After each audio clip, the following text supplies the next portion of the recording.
Hello and welcome back to the latest episode of You Are My Borough with myself, Dom Shaw and Mark Drury. Scott is away at Cheltenham this week, so it's myself and Mark picking through the runners and riders in the championship playoff and promotion race. And boy, has it twisted and turned again in the last few days, Mark. And from Borough's perspective, what a bizarre few days, really. I mean, we did our last video, me and Scott, ahead of the game at Swansea at the weekend. Such disappointment there.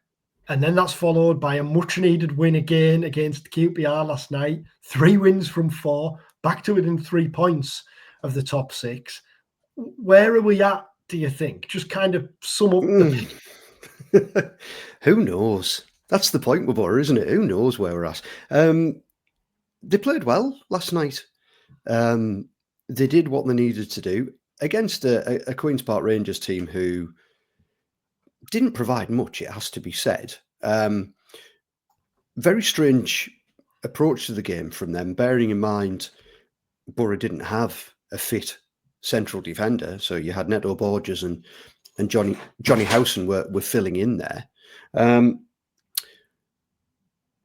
But they just, with Michael Frey up front, they didn't whip crosses into the box for him to attack. They didn't try and get him to bully Howson and Borges. It was a really weird way of going about the game, but that shouldn't detract from the fact that Borough played well and they moved the ball more quickly than we've seen recently. They looked forward, forward passing when they could, or as early as they could, and they did well. But for all that, particularly in the first half, QPR should have been level at the break because Kenneth Parle, through one-on-one, the left-back, had a glorious opportunity and put it wide of the post. And if that had gone in, it might have been a very different story, but it didn't. And Borough went on to take the points. But even at the end, it got a little bit hairy when the goalkeeper, Paul Nardi, goes up, gets a header on the ball, and Mark Travers saves it on the line. That was the final action of the game. It was just very Championship, really. It was very Championship. It was very Borough. And ask me what happens at Luton on Saturday, I can't begin to tell you. Because that is the problem with this team. You just don't know what you're going to get. And we'll get to that. But after Swansea, after the disappointment, the disappointment of Swansea, which was even more frustrating because it had followed the successive wins and the hope that Borough had maybe turned a bit of a corner, and then to throw in what was perhaps the worst display of the season, certainly one of them. Yeah. So the result. So the result was clearly important last night, but also the performance as well, just because of what we've talked about in the past. I think we talked about last time you were on with myself and Scott, the mood and the feel around the place. And we were saying in the build-up, on the radio in the build-up to kick-off, that I was saying that you could take last night completely in isolation, take the Championship table out of it. Last night was about pride. Last night was about showing that it matters to your supporters, because the performance at Swansea was just abysmal, and it was so weak, so passive. And when you consider who they were up against, and you consider the distance that the fans who had travelled to support them had put in, and the effort that it takes and the cost, it was just completely unacceptable. Whereas last night, it was about showing, right, that's not us. We're better than that. And we know they should be better than that. And we know that they can be better than that. And last night they were. So last night, it was important to go out there, put in the right kind of performance. You can never guarantee the quality of it, but you can guarantee the effort, can't you? You can always do that. And they did that. And they did it with 2 players at the heart of defence who weren't bought to play there by any means and have not spent careers playing there. They did it with a few new faces in the side. He'd made 4 changes, Michael Carrick. So Illing Jr. was in the defence as well, and he did okay. And Bergzor got a return. So they went out and did what was required. But last night just showed to me that Jonny Howson remains incredibly important to this particular Middlesbrough squad, because he spreads this sense of calm. Just his aura is something that they benefit from. Let's get to Howson and Borges then, and then we'll come back to the playoff picture at the end and the state of play there. It's been put repeatedly this season to Borough that they're too naive, they're too soft-centred. How much of a difference would it have made, do you think, had Jonny Howson been fit and available all season? I think it would have made a difference. Whether it would have made the difference, between being up where, say, Sunderland are or not, I don't know. But I think it would have helped because Borough have had a soft centre. And that isn't necessarily about Hayden Hackney and Aidan Morris in particular, where they play in the team. Just that collective, that squad has a soft centre. And he might not look it, he's, as you well know, he's a lovely, polite, softly spoken fella. But he gets stuck in out on the pitch. He's not shy. He doesn't fear anything. And he does the simple things really well. He knows what to do and when to do it. And that nous is something that has been missing at really important stages. So he has been missed, but what is he 36 now? He's 35 and a half, 36. I think. Yeah, so you can't rely on having a player of that age in that position available throughout 46 games of a championship season. But the fact he's missed so much football is, as he told us last night, it's a frustration to him. And it's been a big loss to them. There's no doubt about it. But he played last night, even though Michael Carrick told me he shouldn't have, that he wasn't fit. Well, he looked fine out there. To my eyes, he again, the nous he's got, he was able to work his way through the game in an unfamiliar position. Whether he has to do so again at Luton on Saturday or not, he was vital last night. He really was. And Neto Borges, will we look back on these last few weeks and the injury crisis that Borough have had to deal with as the making of Neto Borges, do you think? Because he's been excellent now for 3, 4, 5 games. Possibly. It depends. We'll only know when we see where he ends up. I mean, is he now going to become a central defender? He's looked good there. I suspect he'll end up back at left back, but he's performed really well the last few weeks. I mean, in defeat at Bristol City, he was one of Borough's best players, and you saw, as I did, him distraught stood in front of the away end after the final whistle. He's come good, and Borough have needed him to come good. And it's ironic, isn't it, that Ryan Giles was brought in to effectively replace him on that left-hand side, and now it's Giles who's been cast aside. He was on the bench last night, and Borges is the man who's in there and looking really important to Borough's prospects. Because let's just say Dale Fry is fit for the weekend, and we've no idea yet whether he will be or not. He'll be alongside Borges. Pound to a penny, it'll be Borges. He's been absolutely tremendous there. So, yeah, I mean, credit to him. He's had a tough time, as many of them have this season, but he's battled through it and he's showing his quality.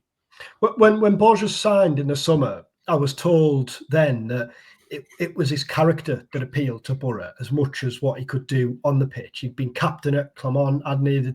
Told he was a really passionate guy, really bought into whichever club he was playing for, and the dressing room. I think we've seen that, haven't we, the last few games? The Bristol City scenes at full time, it wasn't fake. That's the type of character he is, isn't it? Or from what we gather, that's the type of character he is. And it's those type of characters who you desperately need in the dressing room when things are getting tough, as they have been over the last couple of months. Yeah, he cares. It's clear he cares. Leadership is something Neil Maddison bangs on about incessantly with us on the radio, on BBC Radio Tees. He's forever talking about the leaders that he played alongside and how there is a dearth of that kind of player and that kind of personality in the contemporary game. Borges is not Nigel Pearson. He's not Tony Mowbray. Who is? Who is indeed, yeah. But he certainly has something about him that he has the ability to stand up and be counted when things are tough. You know, he doesn't hide. Even on the days when he's been given the runaround, and he has at times this season, he's never hidden. You've never got the impression that he's trying to keep out the way. So I think that says a lot about his strength of character. And let's talk about Giles then. We know the story. We know the tough time he's had at Hull and Luton, and that things haven't got to plan for him since his first loan stint at Borough. He came back in. He scored the own goal against Sunderland. He played one more game and then dropped out. I think he played at Sheffield United, didn't he? And then dropped out the team. To come back in at the weekend, to be hooked at half-time, and then to be on the bench last night. How does he get over that? Does he get over that? I don't know. I really don't know. You know, Michael Carrick is a huge fan of Ryan Giles. You know, Michael Carrick was desperate to bring Ryan Giles back to the club. He got his wish, but it's Michael Carrick who dropped him. When the chips were down last night, Michael Carrick picked Sam Milling Jr., who's another player he wanted, but nevertheless, you know, Ryan Giles is somebody who's... Yeah, Ryan Giles is somebody he's hung his hat on. So I don't know. I don't know if Ryan Giles comes back from that. 9 games to go. You know, let's be honest, he's not been... I like Ryan as a person and as a footballer, you know, particularly attacking wise, but he hasn't been the same player that we've seen this time around as we saw 2 years ago. So it feels like a long way back for him from this point. But as we're seeing, things can change quickly. One injury, you take your opportunity, and the world can be a different place. But yeah, he's in a tough spot right now, I would say. And what about the picture then, the playoff picture? So on Monday at Rockcliffe, before the QPR game, I'd said to Michael Carrick, you've got 10 games left. You're probably going to need to win at least 6 of them to make the top 6. Can you do that? And predictably, he said, yes, you know, I fully believe we can, but kind of words are cheap. We need to go and do it. Well, one win done. So that means you're looking at 5 from 9 now. And when you look at Borough's remaining fixtures, we'll just look at the coming 5 across the bottom of the screen now. When you look at those games, there are 2 that stand out straight away as big opportunities to take if you're going to win 5 of the remaining 9 games. And those are the next 2, because Luton, although they won last night, still second bottom, a desperate run of form, in a desperate predicament at the bottom of the Championship. And Oxford at home is a game you've got to be winning if you're going to be finishing in the top 6. Will Borough win both of those games? And they win both those games? This goes back to what you said at the start. You just don't know with this side, do you? Yeah. No, you don't. You're right. Look, we said that Swansea was a game you had to win. I think if they were going to get the number of wins that you're talking about, and I think it was, and they came away with nothing. So it's a fool's errand predicting this particular Borough team. I think they've underachieved enormously this season. I do. I think this squad is proving to be less than the sum of its parts at the moment.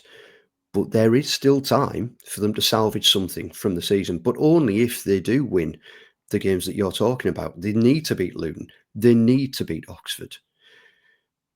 Can they win at Blackburn? Well, they can, but will they? You wouldn't put big money on it. So they've got to try and get ahead of steam up. That's why Swansea was such a blow to everyone, because after that losing run they'd been on, they strung 2 wins together, and you thought, right, this could be the start of the run they need it to be, and it just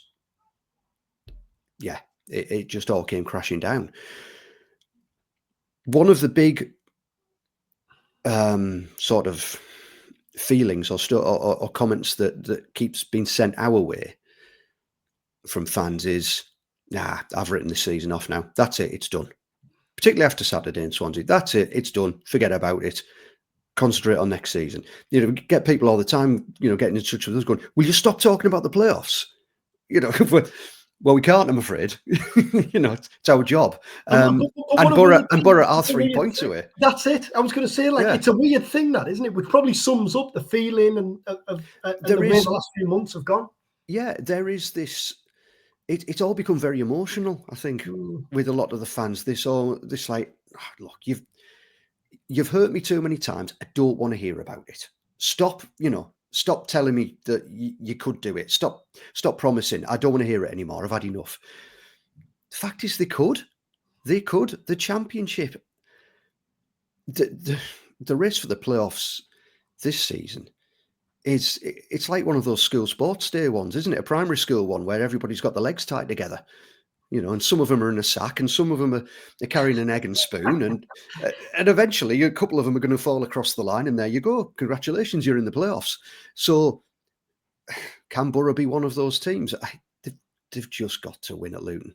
They've got to win at Luton, and they've got to beat Oxford, and then you see where you are, because Coventry have been going great guns, but they slipped up last night, for example. So let's see. But the lack of trust from the fans towards this team, I think it's completely understandable. So it's up to the team to earn that trust back. And it's so true that what you said about the Championship being the Championship.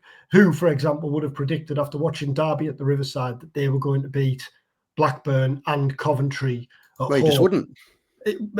Sheffield Wednesday coming back from 2-0 down to win at Norwich City. Awful sense of deja vu when I saw that Sheffield Wednesday had mounted a second half comeback at Carrow Road last night. But the state of play now, when you're looking at the Championship table, and this is before the game or games on Wednesday night, West Brom 5th, 56 points. Coventry 6th, 56 points. Bristol City 7th, 54 points. Borough 8th, 53 points. Blackburn with a game in hand 9th, 52 points. Sheffield Wednesday 10th, 51 points. Norwich then 11th on 49 points. And you're kind of beginning to feel like a bit of a stretch, really, then. Sunderland still 4th, 69 points. They could only draw with Preston last night, but they're set for 4th, Sunderland, aren't they? They're not going to catch the automatic promotion places. They're clearly not going to slip out of the playoff places. I think that adds to the frustration, really, what you were saying there, in that all of those teams I've mentioned there are very average, very inconsistent, very average, and two of those teams are going to stutter over the line and make the playoffs. Or Coventry maybe not stutter over the line, the charge they've been on, but then they get beat at Derby last night. That's still the frustration, really. If Borough make the top 6, how the playoffs would play out is another argument altogether. But let's just focus on getting there first. It is still, despite all the issues of this season, despite the inconsistency, despite the frustration and the disappointment, it is still right there for them, which is bonkers, really. It shouldn't be, but it is. And I do wonder, actually, I know you and I have spoken about the number of points, the number of wins you'll need to make it. Traditionally, it's above 70. Perhaps this season it won't be. Perhaps this season it'll be something lower. And whoever gets there will get there with a lower than, usually required total of points.